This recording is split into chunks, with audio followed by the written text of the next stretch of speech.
pour ce webinaire qui se situe dans le cadre de la semaine de l'emploi sportif qui est organisée par le ministère des Sports. Donc, la fédération a décidé de s'inscrire dans cette opération déjà l'année dernière avec une quinzaine d'actions et cette année notamment avec ce webinaire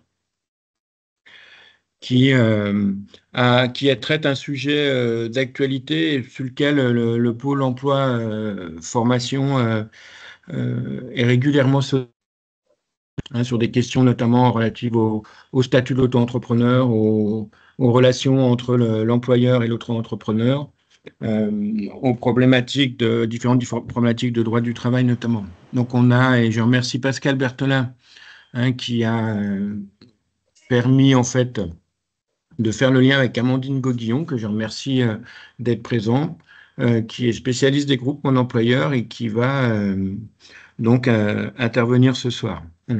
À titre personnel, moi, voilà, vous savez que je suis directeur du pôle formation emploi de la fédération, mais j'ai présidé un groupe Mon Employeur, le premier groupe Mon Employeur sportif qui a été créé je crois, en 2005 ou 2006 dans le département de la Côte d'Or. J'étais le premier dans le canoë-kayak, qui est ma discipline d'origine. Donc, je pourrais aussi à certains moments venir compléter et témoigner s'il y a des sujets sur lesquels je peux répondre. Voilà, merci à tous. Donc, je ne sais pas combien vous êtes là. Je ne vois plus le nombre. On a enregistré, vous avez dû être prévenu que c'est enregistré pour qu'on puisse ensuite faire un replay. Il y a plusieurs personnes qui nous ont demandé de pouvoir revoir, parce qu'ils n'étaient pas disponibles ce soir, de revoir cette présentation en replay. Vous avez bien été prévenu que ça a été enregistré? Je vois là, enregistré. Non, mais ouais, si, c'est bon, normalement. Voilà, très bien. Amandine, je vais vous donner la parole en vous remerciant à nouveau et puis en vous laissant vous présenter, puis présenter l'intervention de ce soir. Donc, ce qui est important, c'est que je vous propose que dans le fil de discussion, vous posez les questions. Moi, je les relayerai. Et ensuite, à la fin de la présentation, s'il y a des questions complémentaires, on pourra les poser également. On prévoit entre 1 heure et 1h30 de webinaire ce soir. Voilà, merci à tous. Et Amandine, je vous donne la parole. Merci Frédéric. Bonsoir à tous, j'espère que vous m'entendez bien. Écoutez, je suis ravie d'être avec vous ce soir. Je vais peut-être vous partager la présentation directement pour pouvoir me présenter à vous. Voilà, j'espère que ça apparaît bien chez vous. Alors, je me permets donc de tourner. Je vais prendre la présentation. Donc ce soir, on se retrouve pour parler, donc, comme l'a dit Frédéric, dans le cadre de l'emploi sportif des travailleurs indépendants. Et en ce qui me concerne, donc, je suis Amandine Gauguillon, je suis la directrice d'une association qui s'appelle AE14, Animation Emploi Calvados, et on est expert du développement associatif. Notre objet statutaire, c'est l'accompagnement et le développement des associations, donc vous l'aurez compris avec le numéro 14 sur le département du Calvados. Donc je ne sais pas si certains d'entre vous sont du Calvados ou au moins sont normands. Je vois Pascal Berthelin que je connais bien, voilà, avec lesquels j'ai l'habitude de faire des réunions d'information. Donc, bonjour à tous et particulièrement aux Normands si vous êtes là. L'objectif d'AE14, donc, c'est d'accompagner les dirigeants associatifs. Alors, Frédéric parlait de groupement d'employeurs. Nous, on n'est pas un groupement d'employeurs, mais par contre, on est amené à accompagner les groupements d'employeurs, mais n'importe quelle association ou dirigeant bénévole qui souhaite des informations sur la vie associative et sur tous les sujets de la gestion associative. Que ce soit donc l'information pour tous, l'accompagnement plus particulièrement de nos adhérents, puisque on essaie de mutualiser les compétences pour nos adhérents. Par exemple, en prenant en charge la gestion paye, puisque c'est une vraie difficulté, l'emploi, et ça va être un des sujets évidemment dont on va parler ce soir. Et puis, on intervient aussi dans le cadre d'expertise ou d'audit, dans le cadre du dispositif local d'accompagnement, pour ceux qui connaissent, ou dans le cadre de formation professionnelle de BPGEPS, par exemple. Voilà rapidement pour présenter AE14. On va rentrer peut-être rapidement et tout de suite dans le vif du sujet, puisque la question de ce soir autour du travailleur indépendant, je vous propose d'abord de se questionner sur ce qu'est un travailleur indépendant et surtout ce que ce n'est pas. Et voilà, ce n'est pas un salarié. J'ai lu avec attention la petite information que vous avez notée, certains, au moment de votre inscription au sujet du thème de ce soir. Et vous faites très rapidement dans vos questions le lien entre, évidemment, le salarié et l'auto-entreprise, puisque pour bon nombre, vous avez peut-être déjà des salariés au sein de vos associations ou des auto-entrepreneurs ou des fois les deux. Donc, ce qu'il faut retenir, c'est que l'auto-entrepreneur n'est pas un salarié, puisque la salariée, c'est une personne physique, salariée, qui, avec un contrat de travail, fournit une prestation contre rémunération avec un lien de subordination. Ces éléments-là ont toute leur importance. Travail, rémunération et lien de subordination, bien les trois éléments cumulatifs qui constituent le contrat de travail et donc le statut de salarié.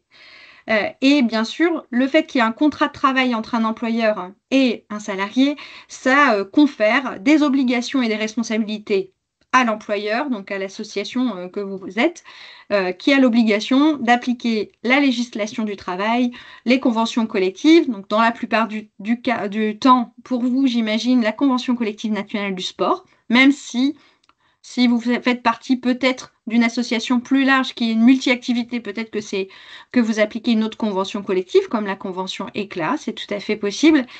Mais voilà, vous êtes tenu en tant qu'employeur de respecter l'ensemble de ces éléments-là, sur notamment les conditions de travail, l'adaptation du poste, tous les éléments de sécurité et de rémunération.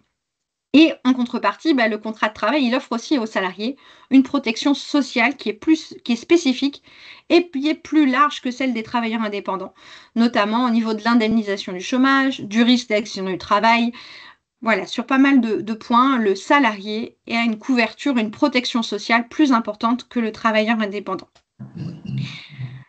Qu'est-ce que ce n'est pas non plus le travailleur indépendant? Ce n'est pas un bénévole. Voilà, puisque comme vous êtes, bénévole, le bénévole n'a pas de définition en droit social, puisque là, on parle vraiment de droit social. Le bénévole, c'est une personne physique, d'accord, qui a une prestation de travail, en tout cas, qui participe au fonctionnement et à l'animation de l'association, mais sur son temps libre, sur une partie de son temps libre, et surtout, il est désintéressé et il ne perçoit pas de rémunération. Bien sûr, il peut être remboursé de ses frais quand il a des frais pour son action de bénévole, mais ce n'est pas une rémunération et il n'y a pas ce lien de subordination. Vous voyez encore, on reprend les trois éléments. Travail, oui, pas de rémunération et pas de lien de subordination. Il ne peut donc il ne peut recevoir aucune instruction ou ordre impératif. Il ne peut pas être sanctionné par l'association et surtout, vu qu'on a dit qu'il s'engageait librement, il peut mettre un terme vraiment à tout moment à sa participation sans procédure ni dédommagement. Ce qu'on peut retrouver dans le statut de salarié. Mais il doit respecter, bien sûr, les statuts de l'association comme tout adhérent et puis les normes d'activité dans son domaine d'activité. Voilà, donc je continue. On aura toute liberté aussi d'échanger et peut-être au fur et à mesure, ça répondra à vos questions. Donc la suite de la présentation. Donc une fois qu'on a dit que le travailleur indépendant n'est pas un salarié et n'est pas un bénévole, qu'est-ce qu'est un travailleur indépendant? La notion de travailleur indépendant, parce qu'on parle de travailleur indépendant, elle est large parce qu'elle comprend toutes les personnes qui exercent à leur compte une activité économique en supportant les risques et en s'appropriant les profits générés par son activité. Ça, c'est un élément essentiel. Et le travailleur indépendant, il peut intervenir dans l'association, l'entreprise, dans le cadre d'un contrat d'entreprise ou un contrat de prestation, si vous préférez, pour donc une prestation spécifique qui est définie dans ce contrat et qui ne peut pas être réalisée par les salariés. Il exécute du coup son contrat, la prestation que vous avez qui est définie dans le contrat, en toute indépendance. Et bien sûr, il met en œuvre sa propre entreprise puisque c'est son activité supportée. Donc, il en supporte les risques, bien sûr, au profit à son profit personnel. Les travailleurs indépendants, hein, ça peut notamment être une profession libérale ou même une société, tout type de société ou un auto-entrepreneur, hein. On parle dans le langage courant plus facilement d'auto-entrepreneur que de travailleur indépendant, mais finalement, l'auto-entrepreneur n'est qu'une sorte de travailleur indépendant puisque c'est un régime social et fiscal vraiment spécifique pour une petite activité, hein, qui prévoit une simplification des démarches administratives et surtout des démarches au moment de création d'entreprise. Donc c'est pour ça que le statut d'auto-entrepreneur a été très vite sollicité et a pris de l'ampleur ces dernières années. La différence, vous l'avez compris, entre un salarié et un travailleur indépendant, c'est bien sûr qu'il y a relation de salariat lorsqu'une personne s'engage à travailler pour le compte de l'association, mais en contrepartie de la rémunération sous sa direction, donc c'est-à-dire qu'il y a le lien de subordination juridique entre le travailleur et la structure. C'est vraiment le critère de subordination qui différencie le salarié d'un autre collaborateur, hein. On les révoquera après plus particulièrement ensemble, mais il faut faire attention parce qu'il y a un risque de requalification de la relation en contrat de travail, de la relation d'auto-entreprise ou de travailleur indépendant, donc d'un contrat de prestation. Il y a un risque de requalification en relation de contrat de travail à partir du moment où il y a ce lien de subordination. La relation contractuelle employeur-salarié, elle peut être reconnue par les juges. Je vous montrerai 2 exemples de jurisprudence à la fin de l'intervention, puisque la personne, à l'occasion d'une demande de requalification, le plus souvent, cette demande de requalification, elle est faite par l'intervenant lui-même, au moment d'un conflit ou de tout élément qui lui ferait penser que son statut de salarié, par exemple, serait plus intéressant que celui de travailleur indépendant. Donc là, dans ce cas, alors même qu'il n'y a pas forcément de contrat de travail écrit, dès lors qu'on arrive à prouver qu'il y a un lien de subordination, il y a un risque de requalification du contrat de prestation en contrat de travail. Alors, les circonstances qui peuvent justement révéler que cette relation contractuelle est en fait un contrat de travail, c'est, je vous le disais, le lien de subordination juridique. Et le lien de subordination juridique, il apparaît lorsque, par exemple, l'association, elle définit toute seule, unilatéralement, les conditions d'intervention du travailleur indépendant dans sa structure. Elle définit ses horaires, son matériel, son lieu de travail, ses interlocuteurs. Vous voyez, vraiment l'ensemble des éléments. Quand l'association, elle donne des ordres, des directives directement aux travailleurs indépendants, donc on a cette notion, et aussi quand l'association, elle est dans le contrôle de la réalisation du travail qui était prescrit, et surtout, elle a la possibilité de sanctionner la personne pour un manquement dans l'exécution de ce travail. Là, c'est des éléments aussi, vous voyez, qui apparaît et qui fait apparaître ce lien de subordination. Par exemple aussi, quand la structure, elle rémunère alors le travail indépendant, quand le travailleur indépendant est intégré aux salariés et travaille dans les mêmes conditions qu'eux.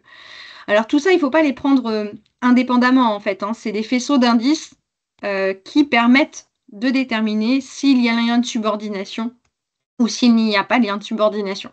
Donc c'est sur ces points-là et ces points d'attention qu'il faut être vigilant et que c'est les circonstances qui peuvent révéler que la relation contractuelle n'est pas un contrat de prestation mais un contrat de travail. Le lien de subordination, il n'y a pas si vous voulez, c'est une création de la jurisprudence. Il n'y a pas de définition légale proprement dite pour ce lien de subordination. Mais la Cour de cassation ou les différents tribunaux ont très largement et très souvent explicité les critères et les éléments qui déterminent ce lien de subordination. Et on retrouve les éléments que je vous ai dit précédemment, hein, le pouvoir de direction, le pouvoir de surveillance ou le pouvoir de contrôle de l'association, de l'employeur sur l'activité du salarié. Et la preuve du lien de subordination, normalement, elle doit être apportée soit par des écrits, soit par la constatation de faits réellement qui sont réellement passés au sein de l'association.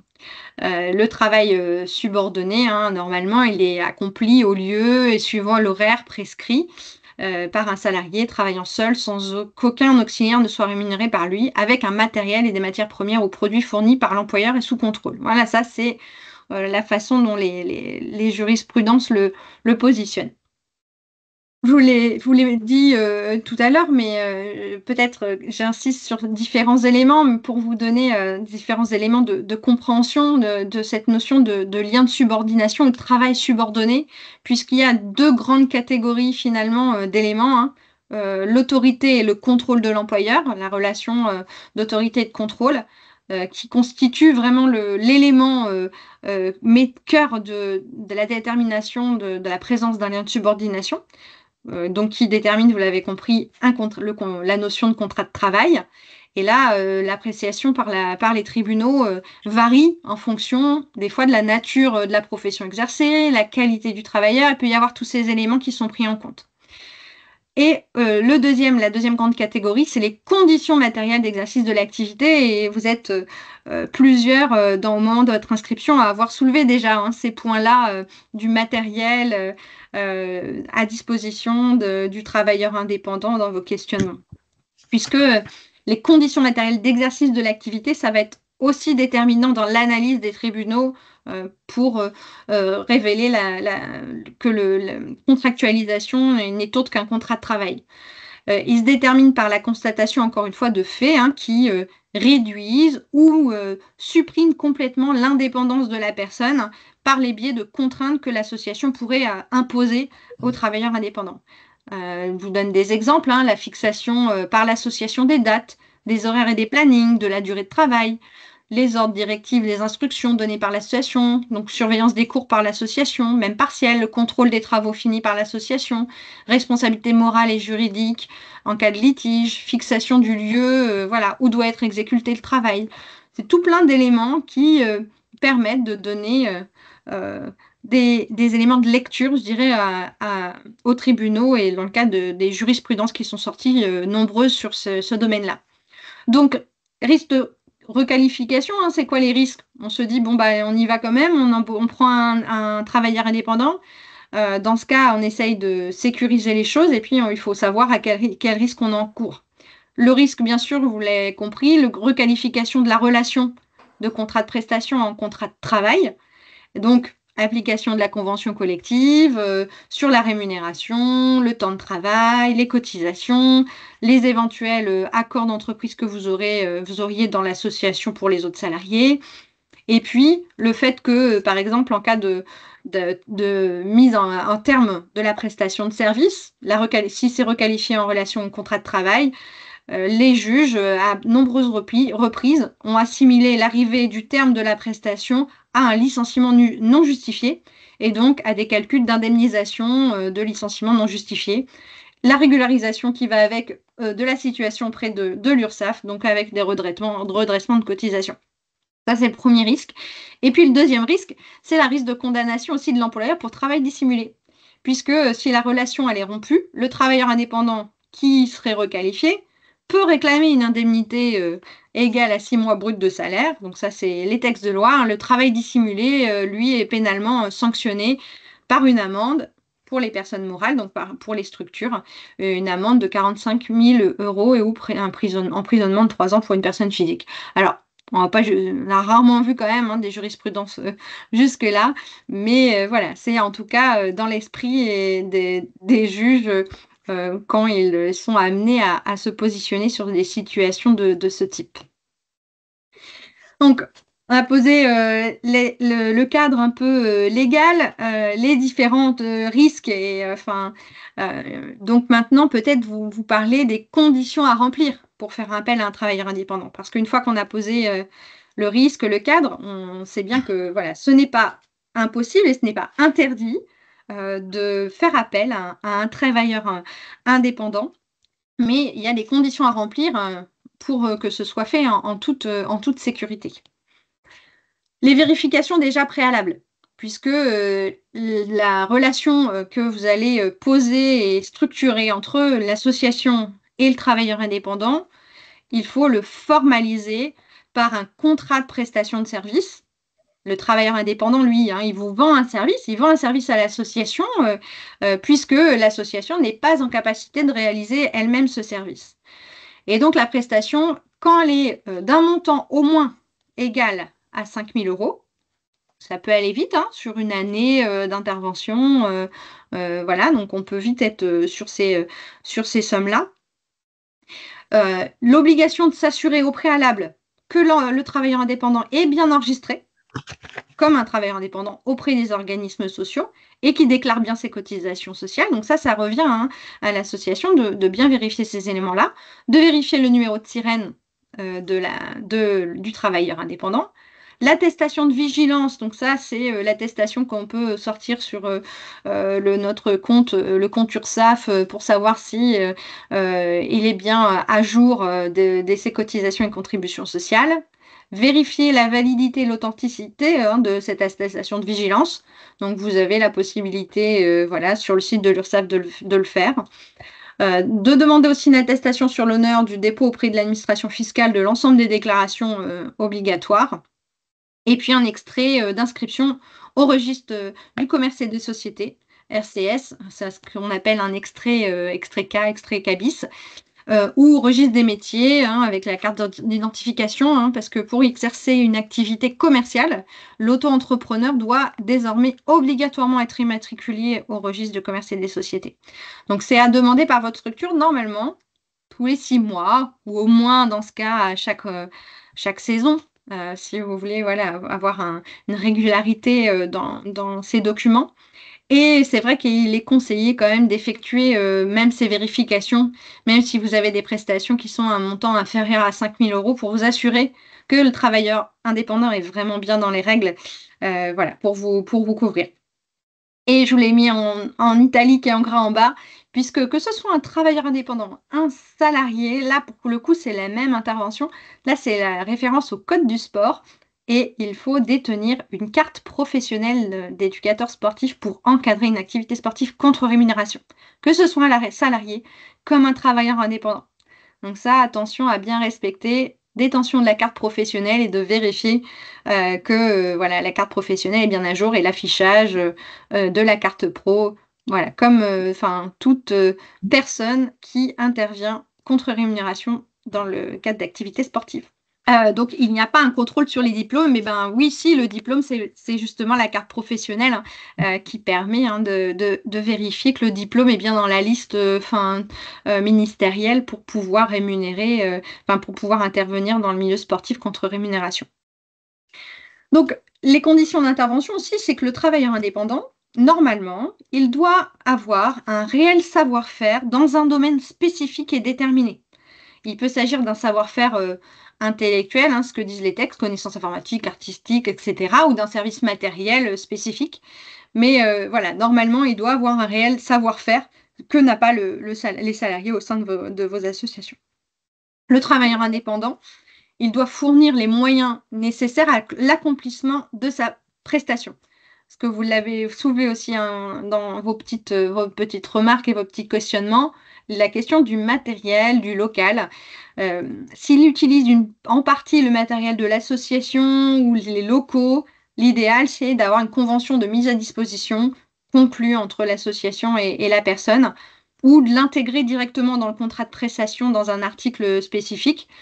Mais dans tous les cas, normalement, il devra à minima apporter du matériel personnel. Il ne pourra pas intervenir dans les locaux, n'utiliser que le matériel de l'association. Enfin, là, il faut faire attention parce que, ça, vous l'avez compris, c'est un élément, un faisceau d'indices qui pourrait poser souci en cas de nécessité d'être vu par les tribunaux ou si la relation de contrat de prestation a été requalifiée. Et l'élément dont on a parlé tout à l'heure, il ne doit exister aucun lien de subordination entre le travailleur indépendant, donc le prestataire, et l'association qui est le client de la prestation, puisque le prestataire, il doit être vraiment indépendant. Il ne s'agit pas d'un salarié à qui on donne des ordres ou des sanctions. Donc là, voilà, ça refait le lien avec ce qu'on a évoqué ensemble précédemment. Je continue, donc puisque le travailleur indépendant, il doit être libre de choisir le contenu de son activité et les modalités de sa prestation. Normalement, voilà, les horaires ne doivent pas lui être imposés. Donc tous ces éléments-là, il ne faut pas se dire ah bah mince, je coche ce point-là, donc c'est pas bon quoi. Voilà, c'est des éléments qui permettent de poser la liberté du travailleur indépendant, les liens de subordination, tous ces éléments. Donc, à minima, dans ce cas, il faut les négocier avec la structure dans le contrat de prestation. Et si la prestation est réalisée auprès des adhérents, il doit pouvoir même être directement en contact avec eux pour communiquer sur la prestation effectuée, par exemple. Et la rémunération du travailleur indépendant, du prestataire, elle doit être globale et forfaitaire. Normalement, vous verrez dans une jurisprudence, je crois qu'il y en a sur les deux, il y en a un qui prend cet exemple-là.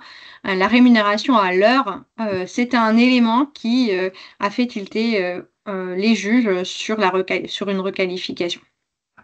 Donc, le travailleur indépendant, il vous fournit une facture ou un mémoire, mais une facture, ou dans certains cas, dans certaines organisations, il peut encaisser les sommes directement des adhérents qui lui versent directement selon le tarif que lui-même il a fixé. Donc ça, c'est aussi un élément qui va aller dans le sens de sa liberté et du risque qu'il prend pour sa propre activité. Donc, il ne doit pas faire apparaître une rémunération normalement selon un nombre d'heures, un salaire de la convention collective, ces éléments-là. Parce que là, on se dit, attention, on met des éléments qui correspondent à une relation salariée et une relation dans le cadre d'un contrat de travail. Donc, il faut bien faire attention à tous ces éléments-là.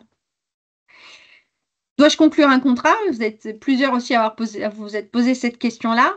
Bien sûr, le contrat, il doit impérativement être conclu par écrit.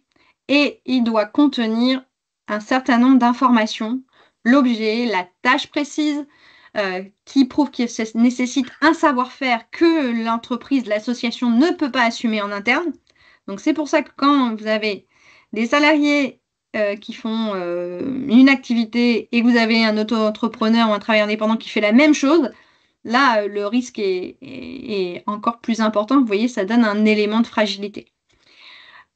Ce contrat conclu, le contrat de prestation, il devra aussi faire apparaître la nature des travaux réalisés, les détails de l'exécution, les dates de début, de fin de la prestation, les moyens apportés, là on parle de matériel encore une fois, par le prestataire. Et aussi, il est indispensable d'indiquer les jours, les horaires d'intervention qui ont été négociés dans le cadre de contrats de prestation entre le travailleur et l'association. Voilà, aussi pour vous couvrir et que l'une des deux parties ne puisse pas les modifier unilatéralement, mais ça, c'est comme dans tout contrat. Et ça doit faire apparaître, bien sûr, le coût de la prestation aussi, les modalités de paiement de ces prestations. Voilà. Si vous êtes dans le cas où ce n'est pas le travailleur indépendant qui encaisse directement ses cotisations ou c'est le coût de sa prestation.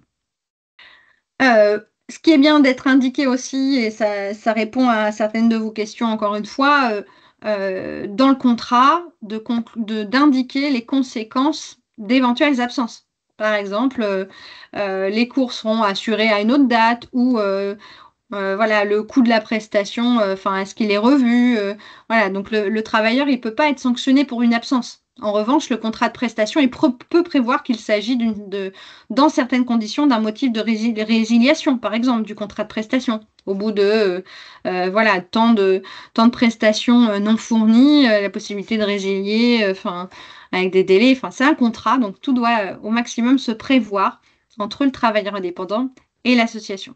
Prévoir, je vous le disais, les motifs de résiliation, la procédure à suivre. Vu qu'il ne s'agit pas d'un contrat de travail, vous ne pourrez pas sanctionner ou licencier, bien sûr, la personne, le travailleur indépendant. Donc, si vous n'êtes pas satisfait de la prestation, vous pourrez résilier le contrat dans les cas qui seront prévus dans le cadre de votre contrat de prestation ou attendre la date de fin de la prestation. Et puis, il faut prévoir aussi la procédure de renouvellement du contrat si c'est automatique chaque année ou si voilà, il faut rédiger un renouvellement spécifique. Il faut se dire que le contrat de prestation, c'est un contrat qui est régi par le droit des contrats, donc le droit civil, et les règles applicables à la relation avec le travailleur indépendant, c'est celles qui sont prévues dans le contrat de prestation. Donc, il faut vraiment essayer d'intégrer les choses au maximum dans ce contrat pour parer au maximum d'éventualités sur la relation travailleur indépendant et association. Il est important de repréciser le cadre, et je remercie Amandine là-dessus. S'il y a des questions, vous pouvez lever la main si vous voulez pour pas que tout le monde parle en même temps. Qui veut Alors, j'ai Ronald Bernard. Et je vois oui, allez-y, bonsoir. je répondrai après. Oui. Oui, une question, à savoir si l'auto-entrepreneur doit avoir une responsabilité civile, une assurance. Oui, bien sûr, comme n'importe quelle entreprise. Oui, tout à fait. Oui, ça peut faire partie des pièces que vous pouvez demander, par exemple, mais oui. Ouais, je vois une question sur les diplômes, donc j'imagine sur le type de diplôme. Donc là, c'est pas lié au statut d'auto-entrepreneur, c'est lié à l'encadrement sportif. Et quiconque en cas de contre-rémunération dans le champ sportif doit être titulaire d'un diplôme inscrit au RNCP, au Registre national des certifications professionnelles. Donc dans le champ du tennis de table, on a le CQP, le BPGEPS, DEGEPS et DESGEPS par exemple. Donc il faut être titulaire d'un de ces diplômes ou un diplôme équivalent. Et il faut avoir fait sa demande et être en possession de sa carte professionnelle. C'est la carte professionnelle qui permet d'exercer contre rémunération. Et pour obtenir la carte professionnelle, il faut être titulaire d'un des diplômes que j'ai cités, où je vous dis un équivalent. Par exemple, le BPGEPS APT peut permettre d'encadrer, d'animer le tennis de table dans certaines conditions. Voilà, donc ça, c'est pas lié au statut d'auto-entrepreneur. C'est ça, tout à fait. Qu'on soit salarié ou auto-entrepreneur, cette règle-là expliquée par Frédéric s'impose. Vous précisez, c'est Philippe qui pose la question, il faut préciser qu'en cas de litige, on dépend du tribunal de commerce. Ben, oui, puisque c'est un contrat de prestation, en tout cas, ce n'est pas le Conseil des prud'hommes. Et vous verrez dans un des exemples que je vais vous expliquer de jurisprudence, c'était un élément important et essentiel de désaccord entre un intervenant et une association. Un modèle de contrat, alors j'en ai pas moi là particulièrement.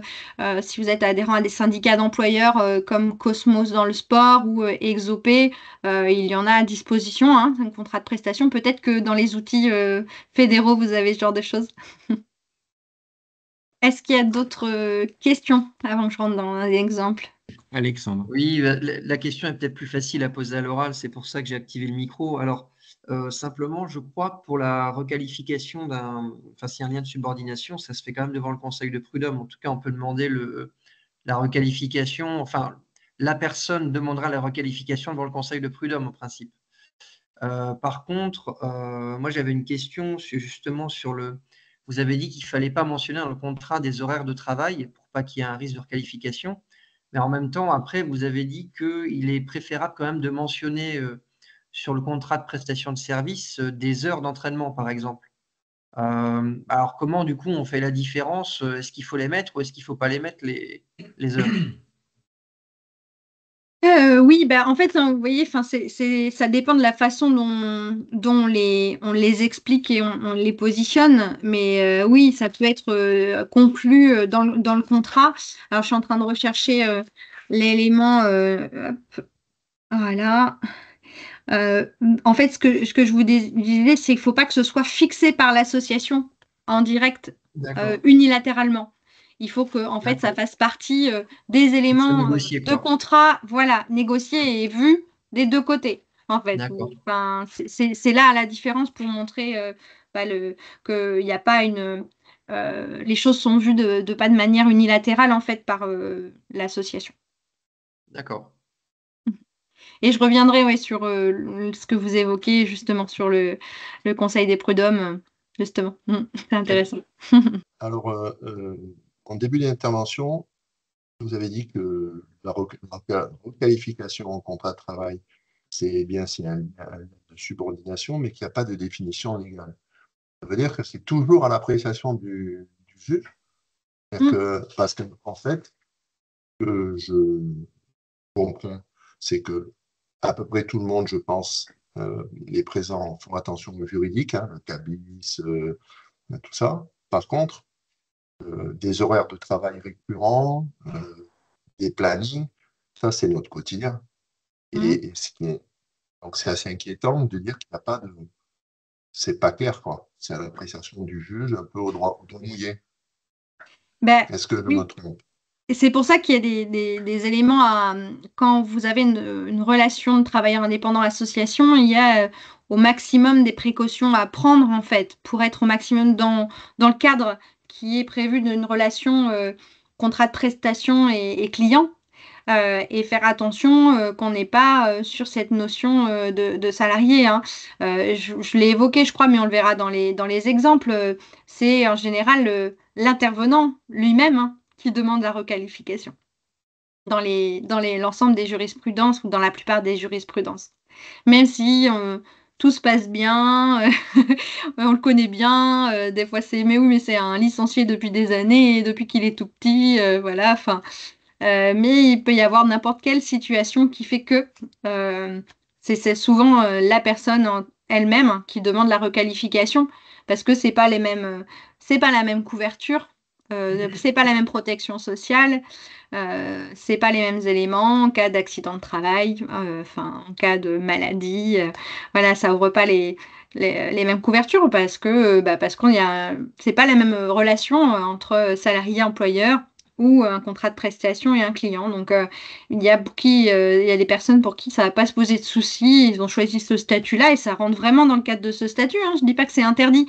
Je dis juste qu'il faut faire attention et prendre les précautions pour au maximum être dans ces éléments-là et donner le moins d'éléments qui pourraient laisser penser qu'il y a un lien de subordination, par exemple, parce que c'est sur cet élément-là, hein, que les choses sont discutées.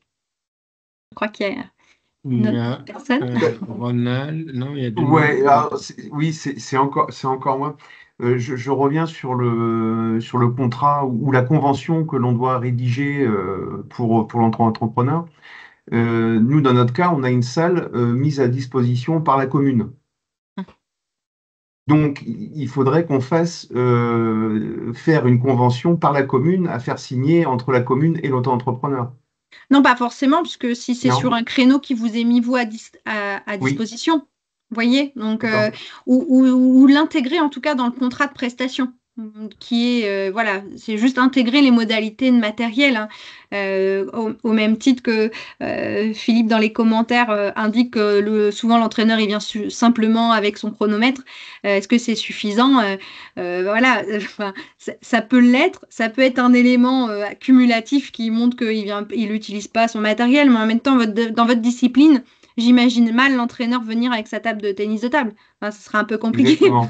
Donc, vous voyez, bon, par contre, ça peut être précisé dans le contrat, les modalités, enfin, vous voyez, d'intervention. C'est pas les choses indépendamment, encore une fois, hein, qui vont déterminer que le risque est plus important ou d'autres, mais c'est l'ensemble des éléments de lecture qui peuvent laisser penser au juge qu'il y a ce lien de subordination, en fait. D'accord. Merci. Alors, est-ce qu'il y a l'obligation pour l'association de s'assurer que la travailleur indépendant a également d'autres clients? Alors, il n'y a pas forcément l'obligation pour l'association, hein, vous avez vu, au moins de vérifier, c'est qu'il paye bien ses cotisations et qu'il soit déclaré. Après, non, vous pouvez pas vraiment savoir s'il a d'autres clients. Après, c'est un élément intéressant à connaître, mais vous n'avez pas l'obligation de le connaître en tout cas. Mais c'est vrai que c'est un élément aussi qui peut être déterminant pour un juge si il intervient dans une seule et unique association, par exemple. Voilà, c'est plus embêtant en tout cas dans la lecture de ce que pourraient en faire les juges. Et du volume horaire qu'il peut faire chez vous, hein. S'il fait 25, 30 ou 35 heures dans votre structure, c'est compliqué qu'il ait beaucoup d'autres structures employeurs. Tout à fait. Je suis navré, mais je pensais que c'était le fait d'avoir plusieurs employeurs était un élément obligatoire, quoi. Alors, c'est pas forcément un élément obligatoire, mais ça va jouer en la faveur de la reconnaissance d'un statut de travailleur indépendant s'il a plusieurs clients, en effet. Oui, je voulais revenir sur qui requalifie. Je pense qu'il y a eu beaucoup de requalifications qui ont été faites par l'URSSAF.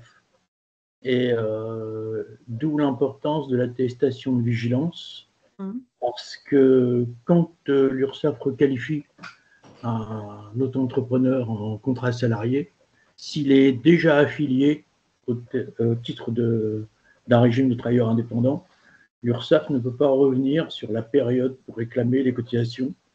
Et dans ce cas-là, elle ne fait qu'une mise en demeure pour l'avenir. Donc, il n'y a pas de coût financier direct Et ça peut être relativement important selon le volume, l'antériorité. Vous avez raison, l'URSSAF a souvent fait la chasse aux travailleurs indépendants et aux entrepreneurs quand ça s'est beaucoup développé à un moment donné, avec la sortie de ce nouveau statut. Et c'est vrai qu'il y a eu ils faisaient la chasse surtout aux faux travailleurs indépendants, en fait, au détriment d'une activité. Donc, l'URSSAF fait attention, et surtout dans le cadre de contrôle URSSAF, quand ils viennent faire un contrôle URSSAF parce que vous avez d'autres salariés, ils vont vérifier ces éléments-là obligatoirement. Ils vont vérifier ça. Excusez-moi, j'ai une coupure. Vous pouvez revenir sur l'URSSAF, il faut que l'employeur y contrôle que l'attestation de vigilance, s'il a bien payé ses cotisations sociales, l'ensemble de ses cotisations sociales. Ouais. Je vois une question là sur puis je travaille avec les jeunes, c'est le principe d'honorabilité. Et donc là, la carte professionnelle, c'est ça qu'il faut la carte professionnelle et qu'elle soit renouvelée et valide. C'est la carte professionnelle effectivement qui fait foi. Et donc, quand on demande la carte professionnelle, il y a une les services jeunesse et sport interrogent le casier judiciaire de la personne. Oui, tout à fait. Il y avait une autre question juste avant de Eric sur y a-t-il des particularités lorsque l'activité entrepreneur est complémentaire à un contrat de salarié? Alors, est-ce que la question c'est dans la même structure? Parce que là, clairement, ça va être compliqué de déterminer que dans la même structure, on fasse la même chose. Ah oui, non, pas forcément dans la même structure. Alors, pas dans la même structure, non, les choses sont vues indépendamment. Je veux dire, vous pouvez même être éducateur sportif tant que salarié et puis être travailleur indépendant en informatique ou autre chose pour des prestations, vous voyez, à côté, même pour la même discipline. C'est surtout l'analyse, elle se fait de la façon dont est réalisée l'activité, dont est formalisé le lien entre le client et le prestataire. Donc, voilà. Donc, surtout pas dans la même structure, on ne fait pas de mélange de genre, mais par contre, dans d'autres structures, pourquoi pas. Enfin, ça dépend de la prestation qui est définie aussi dans le contrat de prestation. Voilà. Il doit vous donner, comment peut-on vérifier si l'entrepreneur est bien à jour de ses cotisations? Il doit, lui, vous fournir une attestation des services de l'URSSAF qui atteste qu'il est bien à jour de ses cotisations. Et c'est cette fameuse attestation que, normalement, vous devez redemander même tous les 6 mois si c'est une prestation supérieure à 5 000 €. Mais au moins tous les ans, par exemple, si vous renouvelez régulièrement le contrat avec la personne. Je ne sais pas s'il y a d'autres questions. J'ai pas l'impression. Vous pouvez peut-être reprendre sur les exemples, Amandine. Oui, ok. Puis, de toute façon, on pourra revenir après si vous souhaitez. Alors, je voulais trouver deux exemples de jurisprudence. Là, donc c'est pas votre discipline, mais c'est un professeur de tennis qui dispense des cours au sein d'une association sportive affiliée à la Fédération française de tennis. Son intervention, elle s'inscrit dans le cadre d'une convention de partenariat entre une SARL dont le professeur est associé, et le club. Donc une prestation, convention de partenariat entre une entreprise et le club. Et cette convention, elle porte sur 1 an et elle n'a pas été renouvelée à son terme. Donc elle a interrompu la prestation de service. Le professeur de tennis, lui, il a sollicité devant le juge la requalification de sa relation avec le club en un contrat de travail. Donc, c'est venu de sa part parce qu'il y avait eu interruption et ça ne lui plaisait pas. Il soutenait à ce titre que le statut de prestataire de service libéral qui figurait dans le contrat ne correspondait pas à la réalité parce que, selon lui, il était dans un état de subordination vis-à-vis de l'association et il demandait donc le versement de rappel d'impayés de dommages et intérêts pour licenciement sans cause réelle et sérieuse et d'indemnité pour travail dissimulé, puisque la structure avait interrompu le contrat. Et donc, pour lui, c'était un licenciement. Voilà, donc ça, c'est le cadre de départ. En l'absence de lien de subordination, les juges d'appel excluent la qualification de contrat de travail.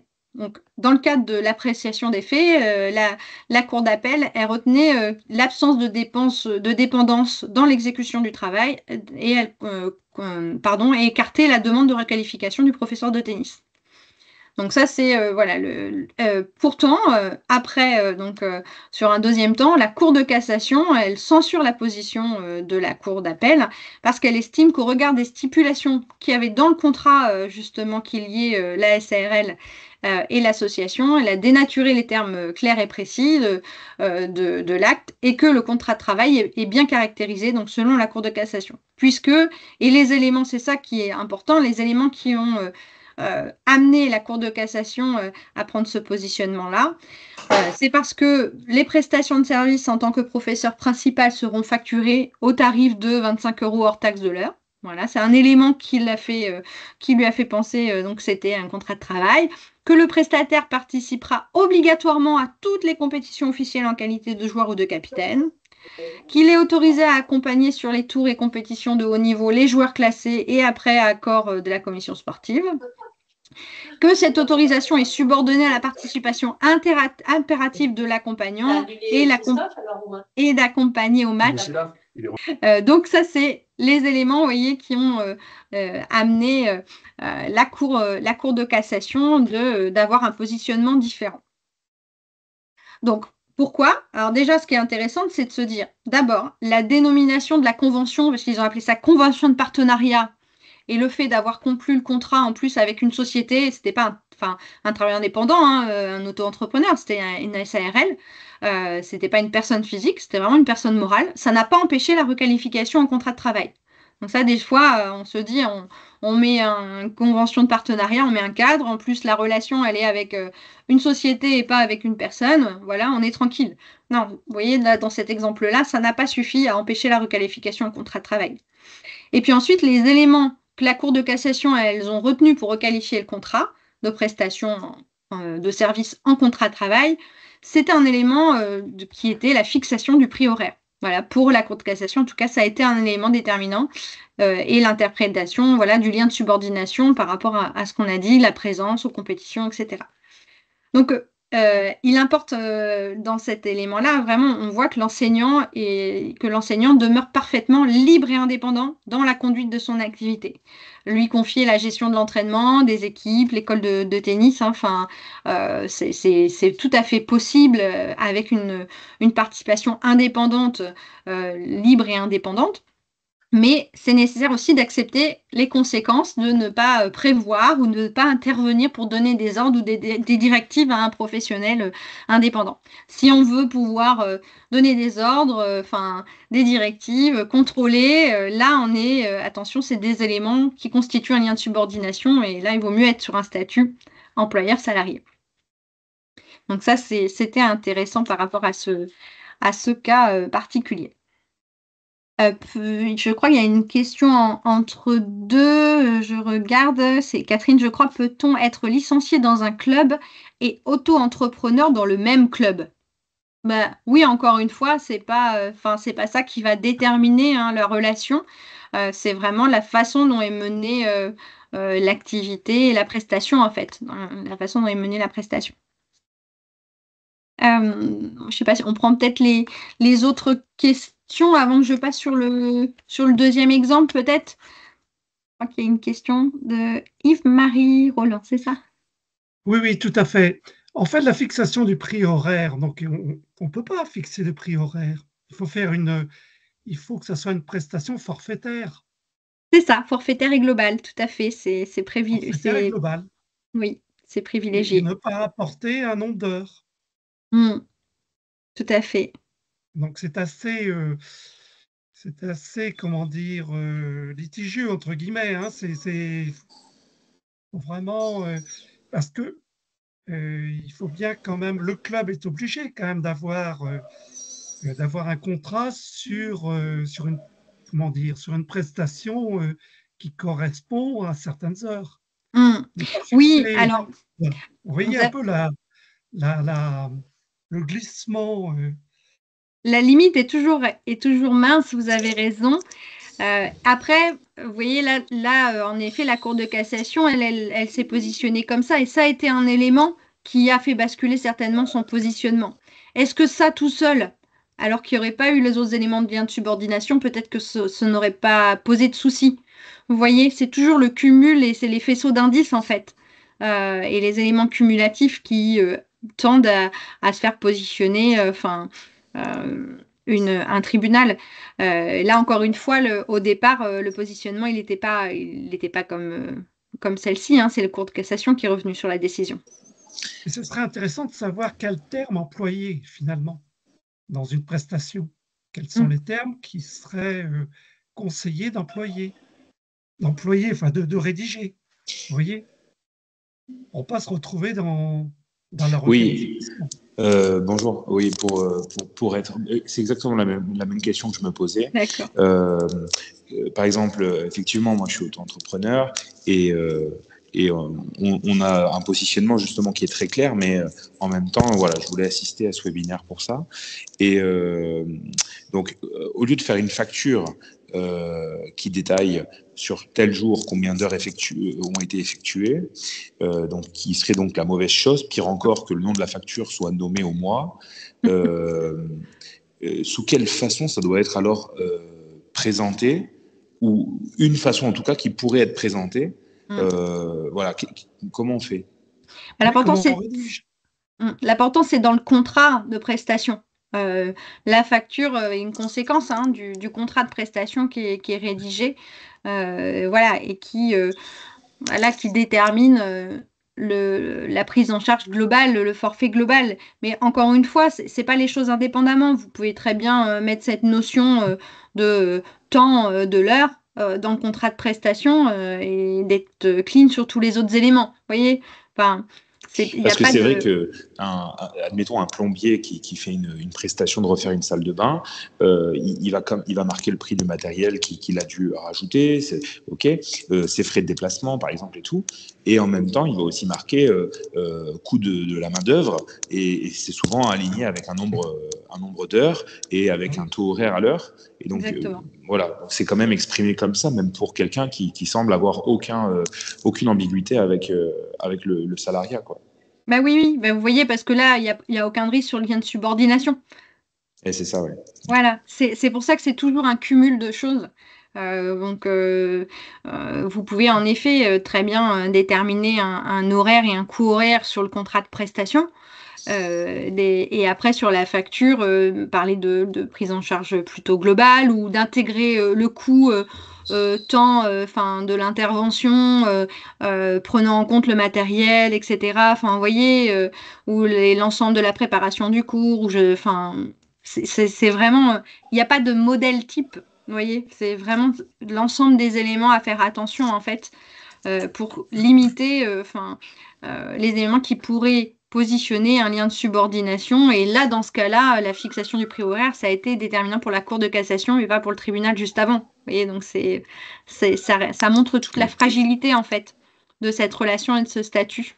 Puisque je rappelle au tout départ, quand même, normalement, c'est pour pouvoir effectuer une prestation qu'on ne peut pas, d'un savoir-faire spécifique. Donc c'est pour ça que, moi souvent je déconseille aux associations qui multiplient les différents types d'interventions, avoir des salariés, pour tel cours, et puis en même temps en parallèle avoir un travailleur indépendant qui fait la même chose. Là, le risque est plus important. Vous voyez, de confondre les deux. Si c'est sur une prestation spécifique avec un savoir-faire spécifique, un type d'intervention, dans les associations sportives, ce qu'on retrouve souvent en travail indépendant, et je n'ai pas à ma connaissance vu forcément de jurisprudence ou quoi que ce soit, sur un club sportif d'une discipline en particulier, qui, voilà, technique avec ses salariés, et puis qui font intervenir ou un chorégraphe ou un préparateur physique en complément. Vous voyez, des savoir-faire spécifiques qui peuvent être nécessaires en plus de l'activité. Ça, j'ai pas comme ça. J'essaie de regarder un petit peu les jurisprudences passées, mais il y en a beaucoup. Mais vous voyez, c'est pas un élément qui va être vu de la même façon qu'un autre. Voilà. Merci.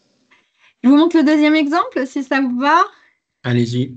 puisque là, sur le deuxième exemple, donc là, Monsieur X, qui est professeur de fitness, on part sur une autre activité, une autre discipline, il est inscrit comme travailleur indépendant. Il est intervenu au sein de l'association sportive depuis septembre 2010 dans le cadre d'une convention de mise à disposition, alors parce que il était indépendant et mis à disposition dans une structure qui remettait à disposition de l'association. Mais peu importe, finalement, il travaillait comme travailleur indépendant dans l'association. Parce que là, j'ai simplifié un petit peu, vous verrez l'exemple, il avait attaqué les deux structures. Il facturait ses prestations à l'association et par un mail en 2020, donc 10 ans après, l'association, il lui a annoncé la fin de ses prestations. Donc là, il n'a pas forcément apprécié. Après différents échanges, ils ne se sont pas mis d'accord et il a saisi le conseil de prud'homme pour requalifier sa relation et demander des indemnités.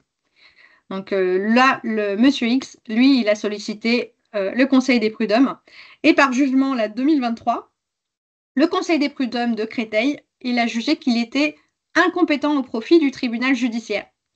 Il a dit « Je ne suis pas compétent, ce n'est pas une relation salarié-employeur, donc c'est le tribunal judiciaire de Créteil qui est compétent et il a renvoyé l'examen à ce tribunal. » Selon la déclaration de juillet 2023, Monsieur X, donc l'intervenant, il a interjeté appel à l'encontre de cette décision, il n'a pas été d'accord, il s'est dit non, je demande à la Cour de réformer le jugement d'incompétence du Conseil de prud'homme et de statuer à nouveau. Il dit non, c'est bien vous, le Conseil des prud'hommes, qui devez statuer sur ma situation. Je demande que vous réformiez votre jugement d'incompétence. Je demande de fixer le salaire de référence à 2500 € brut, de condamner l'association à verser l'indemnité légale de licenciement, l'indemnité de préavis, les congés payés, l'indemnité de licenciement sans cause réelle et sérieuse, une indemnité pour travail dissimulé, des rappels de salaire pour les différentes années, des dommages et intérêts. Voilà, énormément, vous voyez la liste, je vous ai mis la liste de l'ensemble de ces demandes. Et par dernière conclusion, le 5 décembre 2023, l'association, elle a, dans ses conclusions, demandé à la Cour illimitée litis et à titre principal de déclarer que l'appel de Monsieur X était mal fondé et de confirmer que le jugement entrepris en toutes ses dispositions. Donc, en gros, de dire non, le Conseil des prud'hommes, il avait raison, il n'était pas compétent pour se positionner, quoi. En conséquence, se déclarer incompétent au profit du tribunal judiciaire de Créteil pour connaître ce litige. Et donc, bien sûr, de débouter le travail indépendant de l'ensemble de ces demandes, puisque on n'est pas dans une relation salarié-employeur, c'est pas le Conseil des prud'hommes, en effet, le premier positionnement était la bonne, c'est le tribunal judiciaire. Ça, c'est le cadre. Donc, Monsieur X, notre intervenant, il prétend, lui, la requalification de son contrat de mission en un contrat de travail à durée indéterminée. Il rappelle que le contrat de travail, il requiert l'existence des 3 éléments constitutifs, mais là, je pense que maintenant, vous le savez, la prestation, la rémunération et le lien de subordination.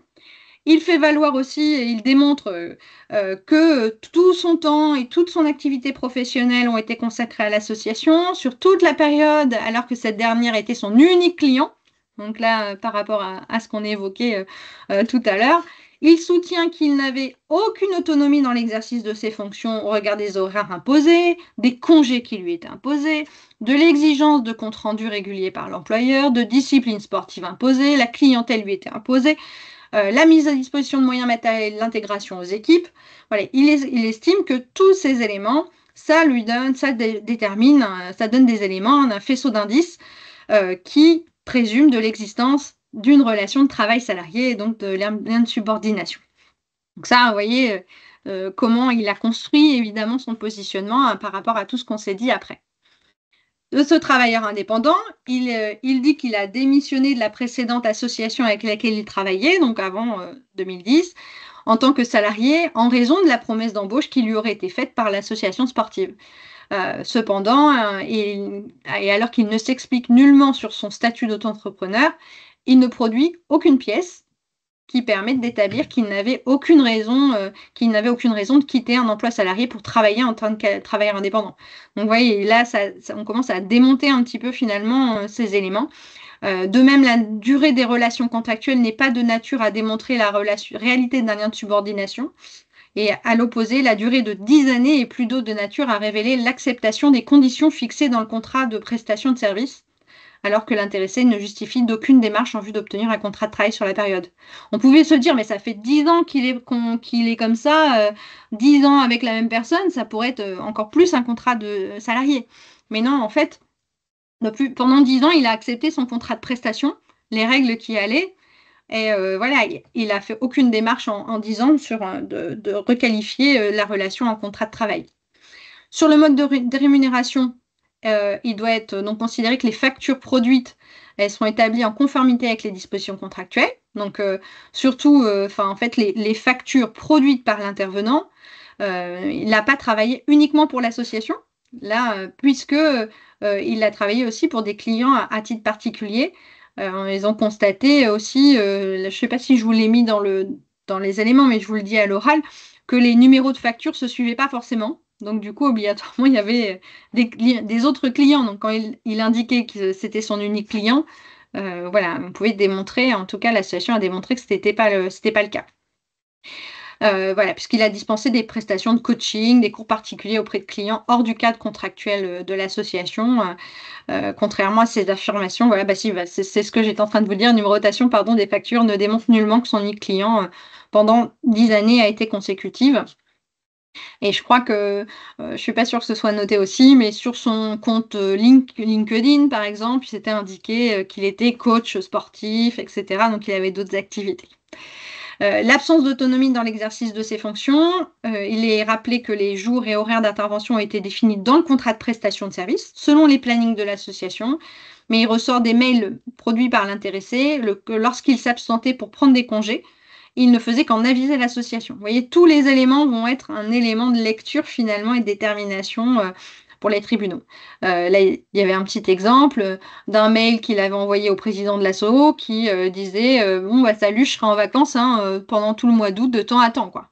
Alors que le président de l'association, quand il demandait les dates de congé aux intervenants pour prévoir les plannings, voilà, notamment pour l'été, et là, il imposait clairement l'intervenant, il disait bah non, moi je serai pas là de temps à temps, quoi. Donc là, c'est pas un élément salarié employeur. Sur l'existence de comptes rendus réguliers, outre le fait qu'il n'est nullement justifié de compte rendu sur la totalité de la période, il doit être considéré que la demande de compte rendu, voilà, ça fait référence à cette petite question que je ne sais plus une dame posée sur de vérifier ou quoi. Voilà, juste demander un compte rendu, ça ne révèle pas d'un contrôle de l'exécution de la prestation, mais simplement d'une information nécessaire pour l'association pour adapter l'offre à la demande de ses adhérents, par exemple. Donc, il faut aussi se souvenir il est rappelé qu'une prestation de service n'est pas exclusive de directives pouvant être données par le client s'agissant de l'exécution de la mission confiée. Il doit être ajouté qu'il n'est ni justifié ni d'ailleurs allégué que le non-respect de la demande de compte rendu régulier puisse entraîner une sanction. S'il ne lui donne pas de compte rendu, il n'y a pas forcément derrière une sanction posée. Donc là encore, on retrouve le pouvoir de direction, pouvoir de sanction. Donc, et sur la mise à disposition de moyens matériels et l'intégration aux équipes, l'association, elle transmet au juge des témoignages d'autres travailleurs indépendants qui interviennent au sein de leur association, qui ont collaboré donc avec l'asso. C'est Monsieur B qui dit que lui, en qualité d'intervenant, cela s'est fait avec son statut d'auto-entrepreneur, qui facturait donc chaque fois en fin de mois les prestations réalisées, et que la question du salariat n'a jamais été posée. Voilà, donc il a le même statut que Monsieur X, et il dit que le statut salariat n'a jamais été posé. L'association fait aussi témoigner Madame L qui indique qu'elle est prestataire de service auprès de l'association sportive. Ah ben, je vous les ai laissés du crédit foncier, j'avais enlevé pour les autres, mais voilà, vous pourrez retrouver la jurisprudence en ligne de toute façon. Elle atteste que par la présente qu'elle dispense des cours de gym, stretching, pilates à sa convenance au sein de la salle de sport de l'association qui le met gracieusement à sa disposition. que la mise à disposition de matériel, etc., constitue un avantage très agréable pour le prestataire qu'elle est et que, à toutes fins utiles, elle tient également à préciser que sa qualité prestataire est établie dès le départ et qu'une transformation de cet état en embauche n'a jamais été prévue. Donc, vous voyez, elle se positionne, ils indiquent juste que bah, nous, ça nous convient, on a cette organisation-là, on est travailleurs indépendants et on n'a jamais demandé le contraire, quoi. Donc, l'association, vous voyez, le fait que l'association mette à la disposition de ses intervenants du matériel, mais également ses locaux, ça ne serait pas, dans ce cas-là, caractériser l'existence d'un lien de subordination. Puisque au surplus que le contrat ne prévoit que la fourniture de cours et ne prévoit pas la fourniture de matériel, par exemple.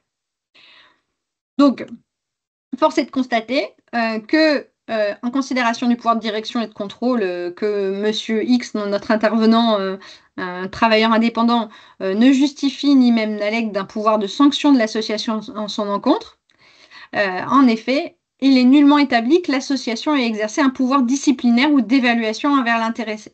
Donc, il n'a pas réussi à prouver qu'il y avait ce pouvoir disciplinaire ou le pouvoir d'évaluation. Donc, il en résulte donc que l'ensemble des éléments que M. X échoue à renverser la présomption de non-salariat, et ce qu'il ne démontre nullement avoir été sous la subordination juridique permanente de l'association. Donc là, dans ce cas de cette jurisprudence, le jugement est donc confirmé sur la compétence matérielle. Il n'y a pas lieu de statuer sur les demandes subsidiaires des parties intimées. Donc, ça signifie qu'ils ont considéré que ce n'était pas une relation de salariat, employeur-salarié, donc ce n'était pas au Conseil des prud'hommes de se positionner. Donc là, vous voyez, on a finalement une disposition différente du premier positionnement, alors qu'il y a des éléments vraiment plus importants à connaissance et qu'on pourrait, on pourrait se dire, bah, le risque là est plus fort. Et vous voyez, deux jurisprudences différentes. Un qui va dans le sens de la relation salariale, employeur-salarié, et une autre qui confirme la relation prestataire-client avec le droit des contrats, un contrat de prestation. Donc c'est voilà, à l'image des multiples jurisprudences qui existent.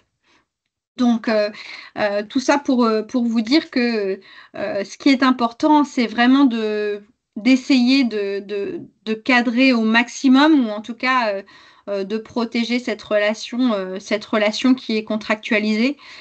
Si jamais vous êtes amené à faire appel à un auto-entrepreneur ou un travailleur indépendant, de bien cadrer les choses, et puis de faire surtout attention quand vous multipliez les relations dans une même structure, si vous avez des salariés et en même temps des auto-entrepreneurs pour faire la même chose. Voilà, ça, c'est des choses sur lesquelles il faut être très attentif. Je n'ai pas lu au fur et à mesure si vous aviez posé des questions. Peut-être que je peux revenir dans le fil de discussion si certains... On a une question sur le fait d'interdire à un auto-entrepreneur d'intervenir chez le concurrent, donc un autre club par exemple. Bah non, on ne peut pas, clairement. C'est le genre de choses qu'on peut faire avec un salarié, avec une clause spécifique dans le contrat de travail, mais qui doit aussi être bien cadré et bien déterminé sur des critères géographiques, de délai, de durée, etc. Même pour les salariés, la clause, il faut que ce soit vraiment bien particulier. Mais avec un travailleur indépendant, bah non, il a cette liberté. Voilà, je pense pas. Comme ça, j'ai jamais vu cet élément-là. Je pense que ça irait un peu à l'encontre de la liberté et de l'indépendance du travailleur indépendant. Mais... Je pense aussi, oui. Il y a d'autres questions, je crois. Licencié dans un club auto-entrepreneur, et Philippe précisait, il me semblait que l'URSSAF n'aime pas ce genre de situation car les cotisations ne sont pas les mêmes. Alors quand on parlait de licencié, c'était licencié avec la licence de la fédération. Oui. Moi j'avais compris comme ça sur la première question de Catherine. Oui, c'est le cas, oui. Voilà.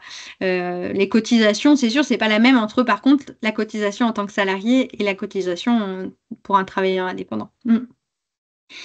Donc, il faut mettre librement négocié partout dans le contrat et on sera tranquille. En tout cas, la formulation du contrat, je vous conseille de border les choses et de faire attention, en effet, au contenu de ce contrat et des éléments que vous allez indiquer. Et une autre question, quand on est salarié et auto-entrepreneur, l'entreprise peut demander à ce que l'autre... Ah bah oui, c'est ce que vous veniez d'expliquer, donc sur la concurrence. Ok. Peut-on avoir un auto-entrepreneur et un apprenti qui prépare un BPGEPS ou un DEGEPS? C'est-à-dire, en fait, un salarié qui est en statut d'apprentissage, c'est ça, et un auto-entrepreneur. Encore une fois, vous pouvez cumuler, hein, rien ne l'interdit d'avoir des salariés et aussi de faire appel aux travailleurs indépendants. Mais il faut pouvoir montrer aussi que le travail indépendant, c'est un savoir-faire spécifique, particulier, par exemple. Donc c'est pas interdit. Encore une fois, ça dépend de la façon dont c'est fait et le cadre qu'on pose dans tout ça. Mais ça peut tout à fait être le cas si on démontre que la prestation, elle est particulière et spécifique. Donc, Je pense qu'il y avait derrière aussi la question peut-être du tuteur. Et effectivement, un auto-entrepreneur BPGEPS peut être tuteur de l'apprenti, même s'il n'est pas salarié de la structure. Exactement, là encore, on fait le lien avec les compétences liées à son statut, à son diplôme par exemple, et au code du sport. Donc tout à fait, il peut être tuteur. Faut-il également établir obligatoirement un contrat de prestation dans le cadre d'une SARL? Ah oui, en fait, que ce soit un statut de auto-entrepreneur, de SARL ou quoi que ce soit, c'est un contrat de prestation et donc il doit être écrit, le contrat de prestation, donc bien sûr avec une SARL au même titre qu'un auto-entrepreneur. On doit rédiger le contrat de prestation et prendre toutes les précautions dans les éléments à indiquer à l'intérieur de ce contrat. Une autre question, je crois. La quantité du temps de travail peut démontrer la liberté de l'auto-entrepreneur. Donc, pour des missions de 4-5 jours par an, le risque est nul. En effet, le risque, il est limité. Si c'est pour des missions de 4 à 5 jours par an, c'est certainement pour un savoir-faire spécifique, et qu'il n'y a pas forcément, ce besoin, le besoin permanent. Alors après, c'est pas le seul élément, encore une fois, qui peut déterminer que c'est pas un salarié, mais ça peut être un indice, en effet. Et vous l'avez vu de toute façon là dans l'exemple, pour ça que je vous montrais l'exemple de ce monsieur qui a travaillé pendant 10 ans dans la structure. Pour les juges, ça n'a pas été un élément, en tout cas, ça n'a pas été en sa faveur. Il y a une question là sur le fait de pouvoir embaucher un auto-entrepreneur sur un pôle espoir ou dans des stages. Il n'y a pas de problème là-dessus. On respecte le même cadre. C'est-à-dire que si c'est l'entraîneur du pôle espoir à temps plein, l'entraîneur permanent, c'est difficile de justifier le statut d'auto-entrepreneur. Si c'est un intervenant ponctuel, par exemple le préparateur physique qui intervient ponctuellement, ça sera peut-être plus simple de le justifier. Tout à fait. Et la présentation, oui, je pense que je ne sais pas comment Frédéric a l'habitude de faire. Oui, il y aura la présentation et on va faire un replay. Voilà, alors on fera un petit montage pour pas qu'il y ait pour couper, pour que ce soit plus digeste, peut-être par séquence, mais il y aura quelque chose qui sera fait rapidement. Très bien. On a peut-être fait, je ne sais pas si vous aviez d'autres exemples, non? Vous en aviez deux, de tête? Non, c'est ça, j'avais choisi, parce que sinon on pouvait passer la nuit à parler de jurisprudence, mais je vous aurais endormis tous avant la fin de la soirée. Donc j'avais trouvé deux positionnements un peu différents. En tout cas, on est dans le timing. Merci Amandine. Je ne sais pas si vous avez une ou deux dernières questions éventuellement. Pas forcément, il ne faut pas vous sentir obligé, mais... Ah si, Alexandre va conclure. Oui, bonsoir. Désolé, je fais traîner, je dois y aller, mais j'ai une dernière question sur le financement des auto-entrepreneurs, parce que moi, mon club, par exemple, on a une toute petite structure et puis on veut engager un entraîneur là, cette saison. On n'a pas forcément beaucoup de budget, mais est-ce qu'on peut demander, c'est une question un peu annexe, mais des subventions, par exemple, à la mairie, est-ce qu'il existe des dispositifs qui accompagneraient les petites associations comme ça pour engager les auto-entrepreneurs? Pour moi, je pense qu'il est plus facile d'avoir des aides lorsque la personne est salariée de la structure que lorsqu'elle est en auto-entrepreneuriat. Je pense que les dispositifs sont plus fléchés vers les salariés. Alors après, chaque municipalité a une politique propre, donc une commune peut décider de soutenir l'emploi d'un auto-entrepreneur. Voilà. Sur des collectivités comme les départements, les régions ou l'ANS, l'aide, elle est plutôt fléchée vers des salariés. Et là, peut-être pour compléter, votre budget, du coup, il est construit sur des prestations. Donc, en fait, c'est des subventions de fonctionnement que vous avez besoin et pas une subvention d'aide à l'emploi ou quoi, comme l'indique Frédéric, où il y a des dispositifs spécifiques. Là, pour le coup, c'est des aides au fonctionnement en tant que tel, puisque dans votre comptabilité, le travail indépendant, ça apparaît en prestation de service. C'est sûr. Bernard. Pardon.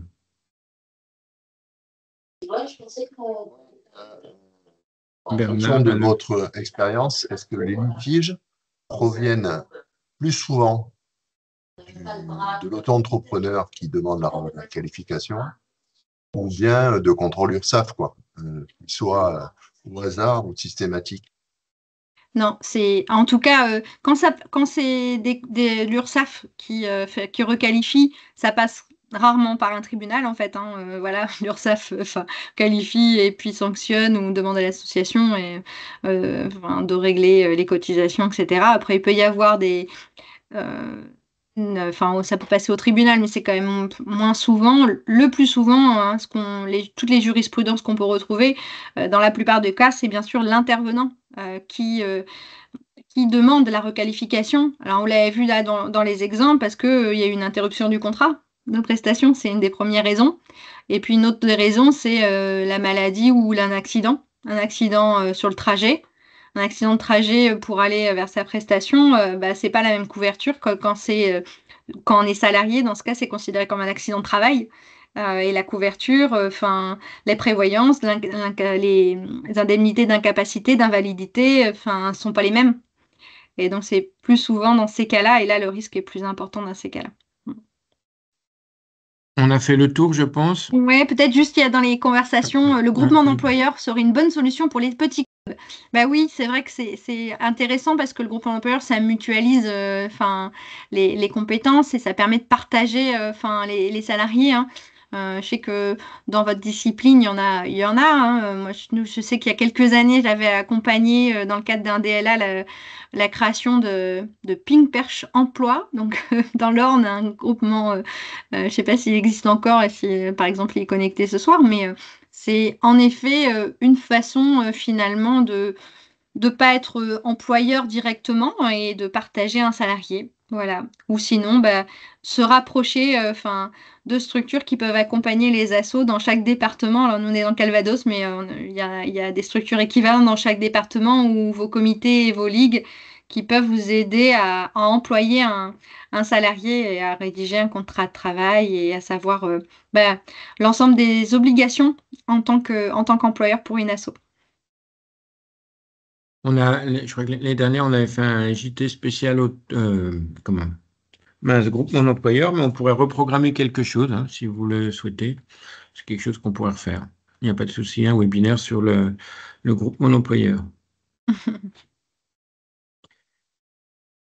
Mais voilà, je crois qu'on a fait le tour des questions. Très bien. Merci encore, Amandine. Avec plaisir. Fortement F majuscule sur les listes. Merci. Voilà. Merci, Amandine. Et puis, le sujet est complexe, vous l'avez vu, avec des jurisprudences qui peuvent paraître contradictoires à certains moments. Voilà, donc je pense que c'est important de vous sensibiliser, important que vous soyez attentif lorsque vous travaillez avec un auto-entrepreneur, même si, et je le sais, par rapport à vous, par rapport à votre fonctionnement, c'est souvent ce qui apparaît aujourd'hui le plus simple à mettre en place. Et donc, merci à tous. Merci encore, Amandine. Et puis, à bientôt pour un prochain webinaire, pourquoi pas, donc, sur le thème des groupements d'employeurs. À bientôt. Merci bien.